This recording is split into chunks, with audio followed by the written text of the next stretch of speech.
Happy Wednesday, Halftime TV viewers and subscribers. Welcome to another episode, and in this one, we're going to talk about the Reggae Boys and that brilliant win that they had over Bermuda last evening at the National Stadium. But before I even get into this one, let me say to those who are going out to the National Stadium whenever Jamaica has a game and are going out with ill intentions or malintentions, please stop it. Please stop it. It doesn't look good for Jamaica as a brand. It doesn't encourage fans to go to the National Stadium. And as I said, it's just sad that fans and supporters of the Jamaican national team cannot travel from wherever they are traveling from in the country and go to the national stadium and sit comfortably to watch a game of football without worrying about their property outside and whether or not it will be stolen. So if you have any information on any of the cars that were stolen, or if you have any information that may support the recovery of any of the vehicles that were stolen outside the National Stadium last evening, please, you can message Halftime TV, or if you feel more comfortable, you can report it to the nearest police station. But that's that. I hope those who lost their vehicles at the National Stadium, I hope you recover your vehicle and you get back your property, because I know how hard it is to work for something and then in the end someone comes in and take it as easy as that. But it doesn't encourage fans to want to go to the National Stadium. It doesn't drive that little bit of confidence in them, and tied with some of the performances that Jamaica's national team has put on over the last couple of months. If we want to encourage and if we want to get the National Stadium packed to capacity, it's simple things like these that we need to correct. It's simple things like these that the security forces and the powers that be that are responsible for security at the National Stadium, that they need to correct, where fans can come in there tens of thousands from all over the country and they can pack the National Stadium without worrying that they're going to go outside and their vehicle is going to be gone from the spot. All right, so I hope it's something that they look into, and Jamaica hopefully will qualify for the World Cup.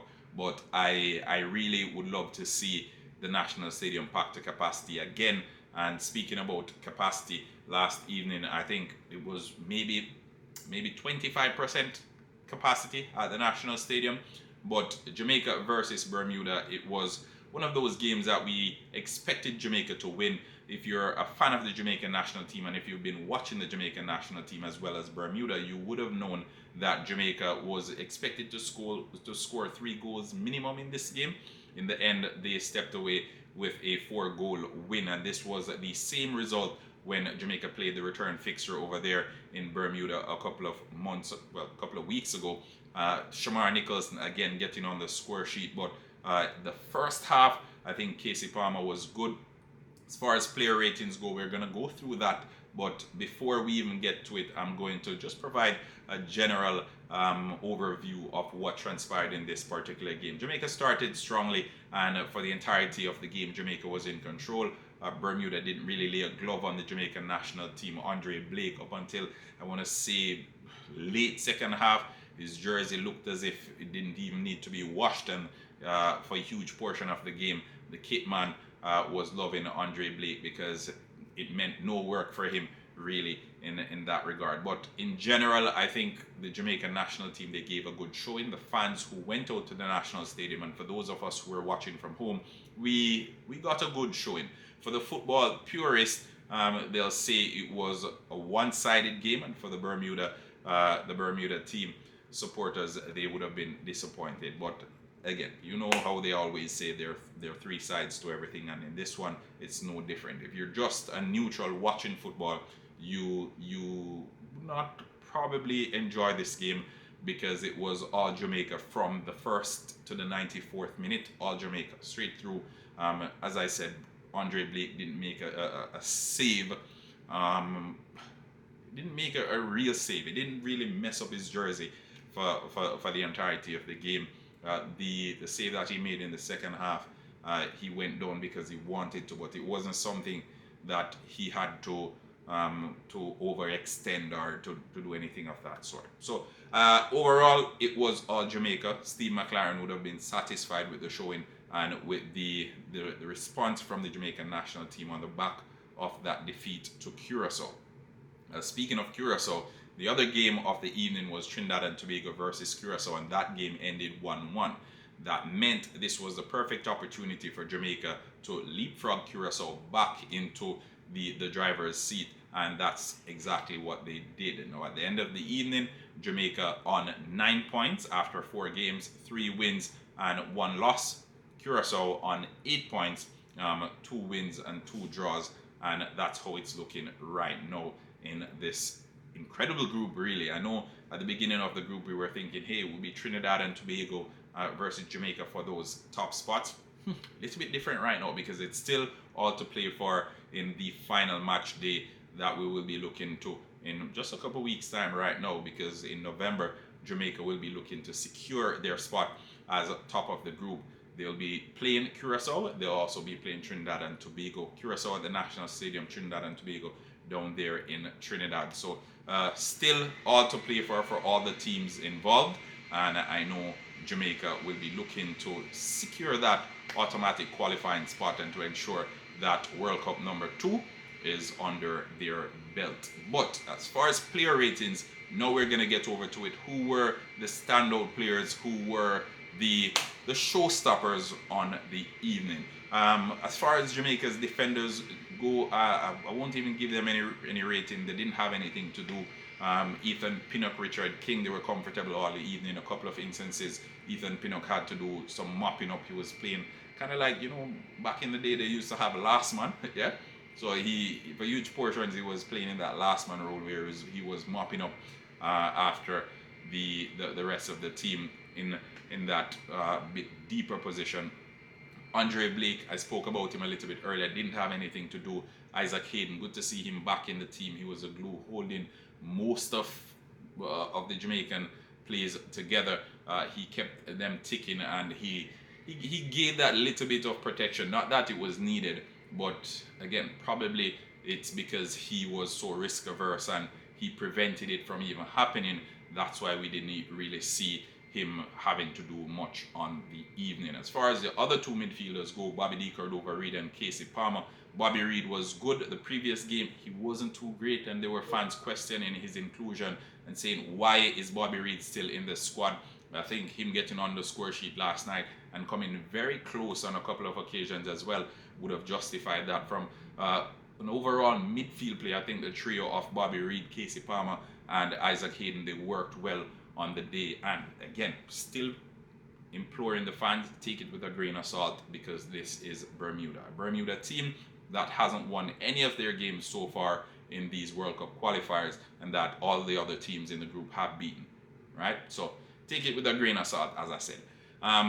After Bobby Reid, we had Casey Palmer. I think he was one of Jamaica's brightest players, especially in the first half. The first goal came as a result of his industry. He won the foul, he got the cross into the box from the free kick, and the own goal from Leverock, it came off Casey Palmer's cross in the box. Now, going up to the attackers, or to the forwards, I think Ronaldo Cephas, the player that gives most of the Jamaican fans a headache most times. Ronaldo Cephas, he was brilliant on the evening, and in the end he ended up getting 2 assists. He got 1 assist for that Bobby D. Cordova-Reid goal. He also got an assist for Shamar Nicholson's goal, which made it 3-0 on the 35th minute. So Ronaldo Cephas, he did all the things that we've been begging him to do.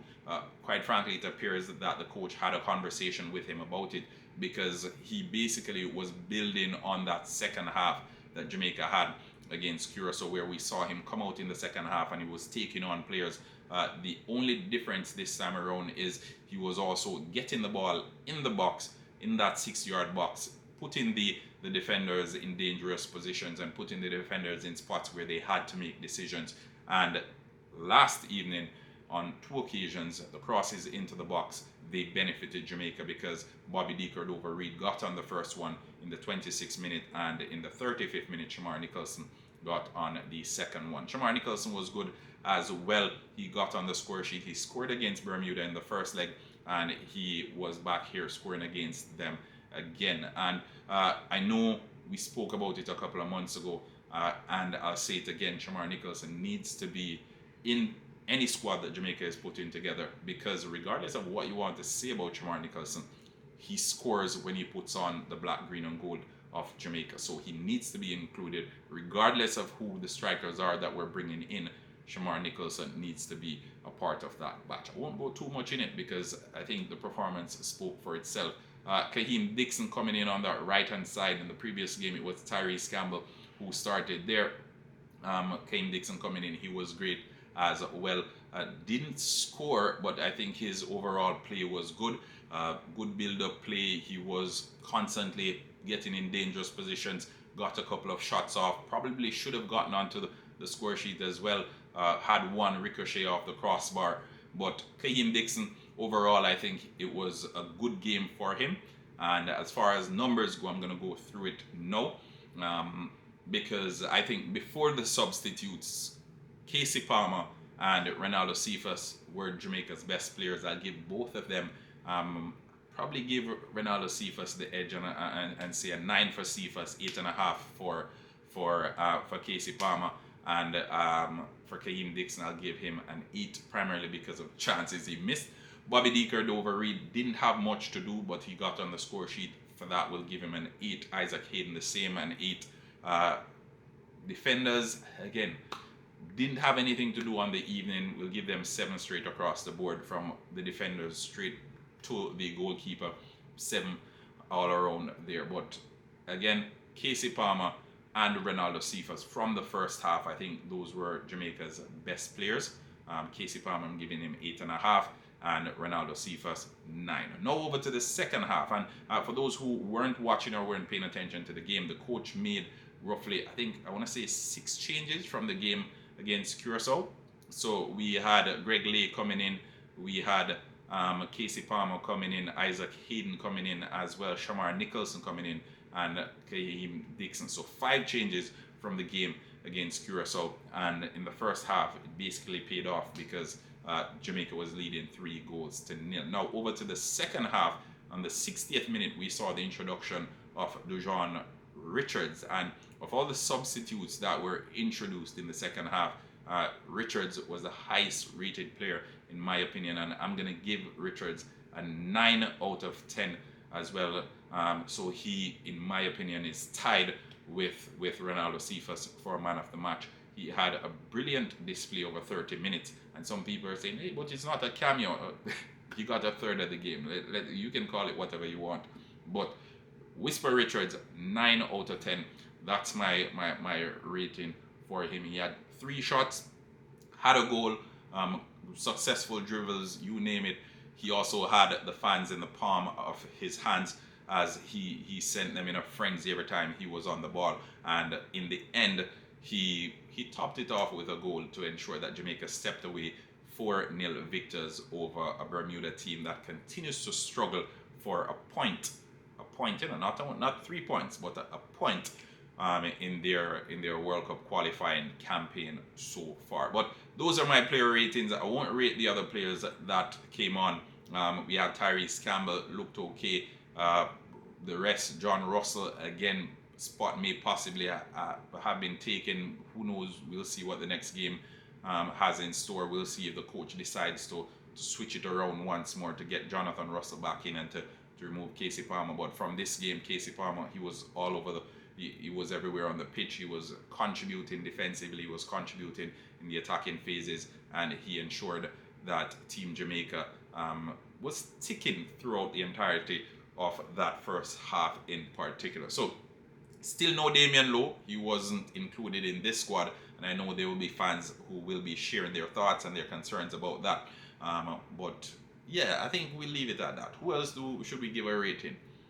Who else should we give a rating? Yeah, I can't think of anyone. Karai Anderson, he was okay. Yeah.